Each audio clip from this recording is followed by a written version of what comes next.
তারাবির নামাজে উপচে পড়া ভিড়, মসজিদে মহিলাদেরও সক্রিয় অংশগ্রহণ। পবিত্র রমজান মাস আসতেই বিভিন্ন মসজিদে তারাবির নামাজে মুসল্লিদের উপচে পড়া ভিড়। ধর্মপ্রাণ মুসলমানরা নিষ্ঠার সঙ্গে এই বিশেষ নামাজ আদায় করছেন। রবিবার থেকে উপমহাদেশে রমজানের প্রথম রোজা। মুসলিম সম্প্রদায়ের মধ্যে ধর্মীয় উৎসাহ দেখা যাচ্ছে। ইফতারের পর মাগরিব ও ইশার নামাজের পর তারাবির নামাজে অংশ নিতে দলে দলে মুসল্লিরা মসজিদে উপস্থিত হন। বিশেষ এই তারাবির নামাজে মহিলাদের অংশগ্রহণও বিশেষভাবে লক্ষণীয়। বিভিন্ন জায়গায় মসজিদে মসজিদে মহিলাদের জন্য আলাদা নামাজের ব্যবস্থা হয়। এবারও তার ব্যতিক্রম নয়।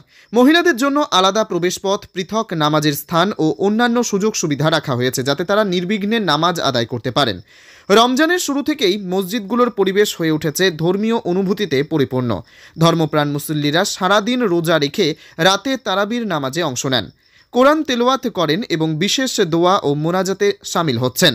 মুসলমানদের বিশ্বাস, তারাবির নামাজ আদায় করলে অসংখ্য সওয়াব লাভ হয় এবং আল্লাহর রহমত বর্ষিত হয়। তাই পুরো রমজান মাস জুড়ে তারাবির নামাজে অংশ নিতে ধর্মপ্রাণ মুসল্লিদের আগ্রহ অব্যাহত থাকবে বলে মনে করছেন সংশ্লিষ্টরা।